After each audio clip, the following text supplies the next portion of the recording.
Maayong hapon, no? Congratulations sa tanan nga migraduar ron nga aning tuiga, no? Gikan sa elementarya nga may graduar og nang moving up gikan sa kinder, preschools, elementary, high school, junior ug senior high og sa kolehiyo og vocational, no? Sa tanan nga maning graduate may graduar, no? Congratulations, labi ng katong mga awards, no, nga ning graduate nga with flying colors, no. Kanang congratulations pod sa mga ginikanan ninyo kay nagmalampuson ang ilahang mga or kanang nasuklian ang ilahang mga kakugi diha sa inyong kakugi sad sa pag-eskwela, no. Kanang hinaot nga ang inyong kakugi sa pag-eskwela dili lang mahuman kay ning graduar na kamo. Hinaot nga kini ang maong sinugdanan nga sa umaabot nga mga panahon ug sa higher nga level sa inyong pag-eskwela nga mas magkugi pa mo kay anaa sa kanang matag-ang ang level sa matag-ang sa ato sa edukasyon nga kung magkataas ang imuhang level, magkataas ang requirement, no, nga ikaw magkugi, no. Hilabi na sa elementary di pa man kaayo na siya kanang pressured. Ari sa high school mas pressured na diri sa kolehiyo, no. Ang sa mga elementary nga ming graduate hinaot nga dili lang mo kutob diha sa elementarya nga aduna kamoy kanang sa gitawag natong kanang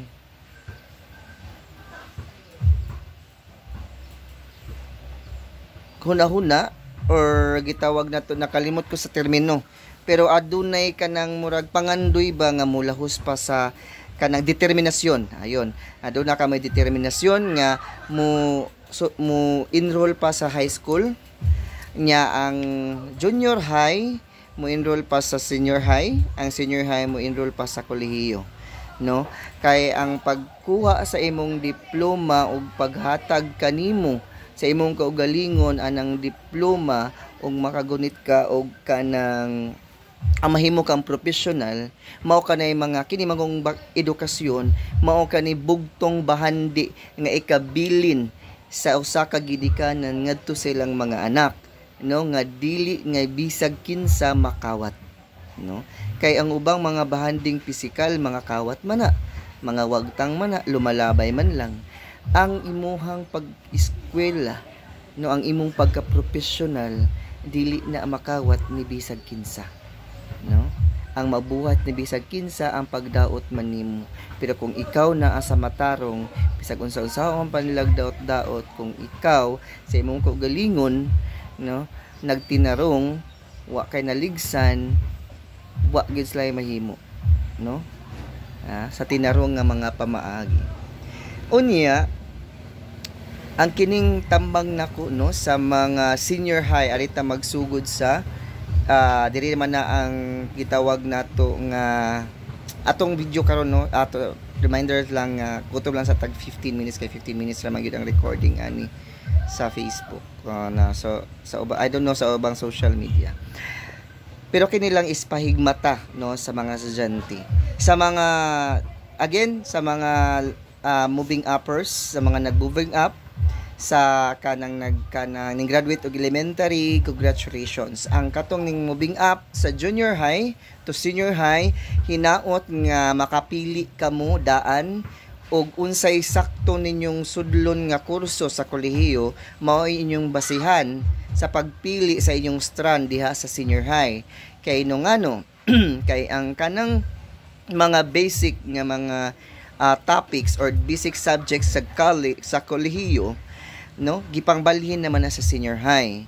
So aron dili mo maglisod sa inyong kursong gusto sa kolehiyo, hinaot nga malinya, no, ma-inline sa inyong gipangandoy nga kurso or profesyon or kurso sa kolehiyo ang inyong pagpili sa strand diha sa senior high like ABM, UMS, etc., no, nga i-graduate ninyo sa high school, sa senior high, aduna kamoy igong kanang bala, igong kaalam sa pagsulod sa kurso nga inyong gusto diha sa kolehiyo, no? Kay ang nahitabo manggod sa uban, I don't know sa kataghanan or some or kanang sa pipila nga ang gikuha sa kolehiyo lahi dili in line sa gikuha nila or gipili nila nga strand sa senior high, no?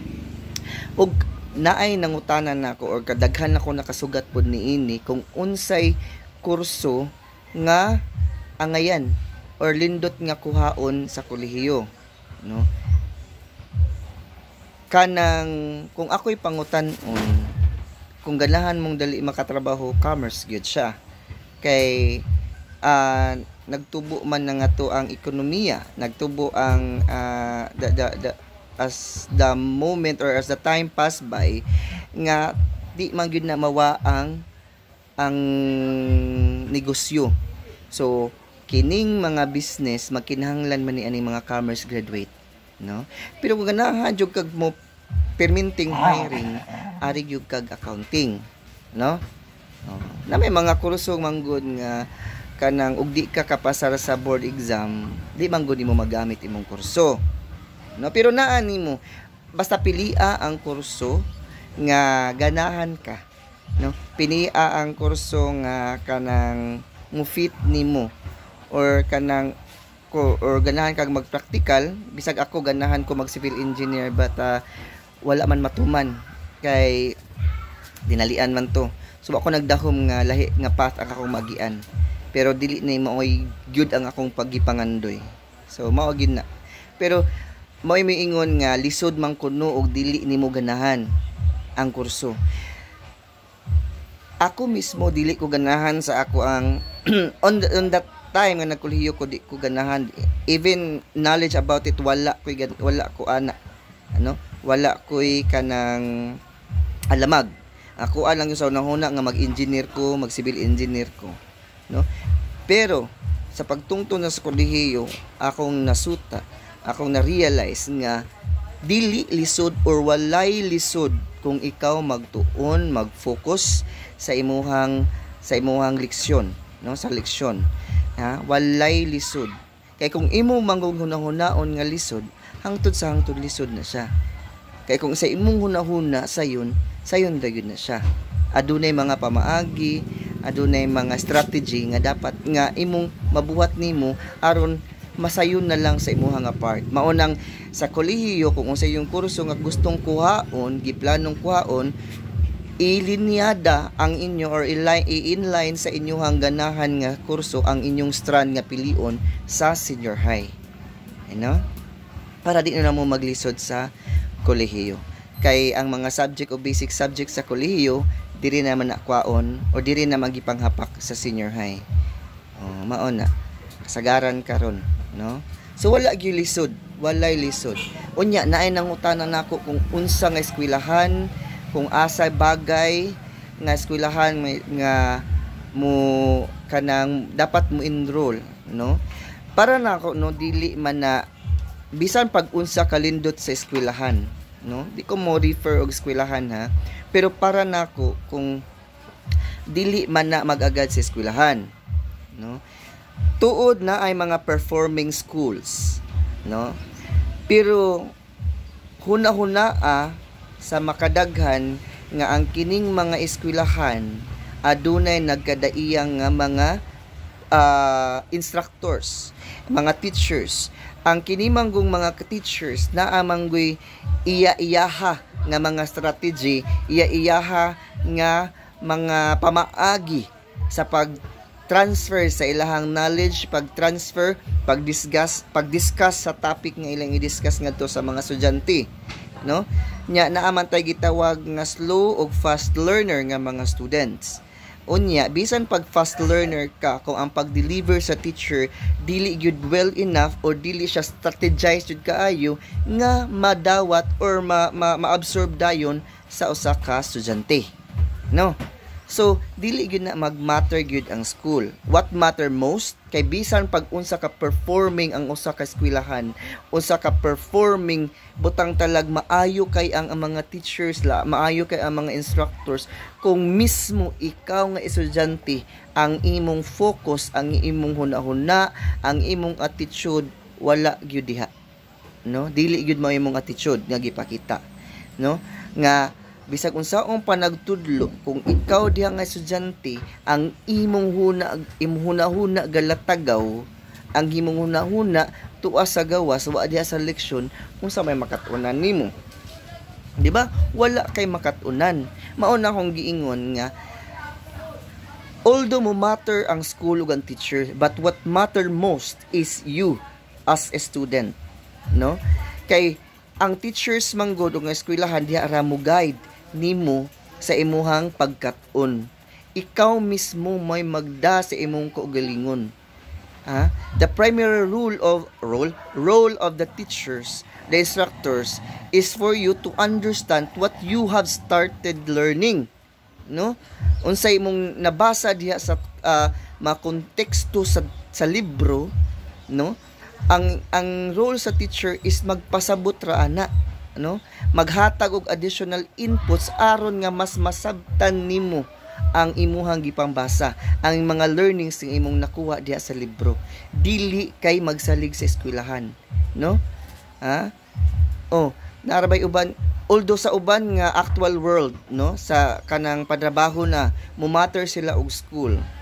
But to tell you frankly, I have this nakoy kaila nga mga estudyante from prestigious schools, from performing schools.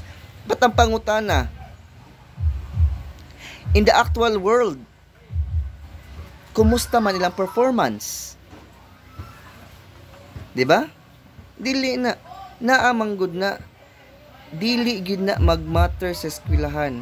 Maunang sa mga ubang kumpanya, come to think of it, naamanggoy mga performing schools nga ang mga estudyante although ding graduate ang nga performing school, actual work experience in actual world nga magtrabaho na, ana naman nimo makita ang ilahang gama, ang ilahang mga kanang the way sila mo handle sa work, no? Tugihan ba gyud? Gi-apply ba nila ilahang theoretical learnings, no? Maura gid na ikaw mismo nga pagka-estudyante mooy makabuot, gitawag nato kanang maka-guide sa imong kagalingon, no?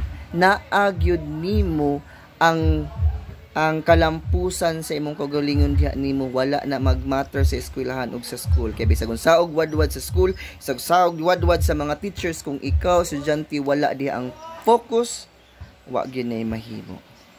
Maunang magkugi sa pagtuon, kay ang kanang imong pagkugi way laing mabuhong ni ana, ikaw ra gayud. Ug hunahunaa nga hunahunaa perminti ang kahago, ang sakripisyo sa inyong mga ginikanan aron lang kamo makalampos og adunay hayag nga kaugmaon sa umaabot, no? Ilisi sukli og kugi ang ilahang mga paningkamot aron sa umaabot nga panahon, bugtong ikalipay sa inyong mga ginikanan, ang makita ang ilang mga anak nga milambo diha og na kanang sa nga kahibalo sila nga sa umaabot nga mga panahon adunay maayong kaugmaon. Kay hunahunaon nimo sa makadaghan ang inyong mga ginikanan o kitang tanan lumalabay nining kalibutan. So dili sa tanang panahon nga inyong mga ginikanan naa sa inyong kiliran, kamo nga naay mga ginikanan, no? Maunang inyong mga ginikanan tagaag importansya, no? Ayaw baliwala. So maora ka to. Once again, congratulations to all the graduates, no? And God bless to all. Enjoy, and once again, congratulations labi na katong sa mga honor students. Hinaot nga magpadayon ang inyong kakugi, and God bless. And congratulations also to the proud parents of the dear graduates. And congratulations also to the teachers and to the schools to the nagkadaiyang nga mga eskwelahan nga nagmold sa mga estudyante, no? Congratulations once again. Have a great day.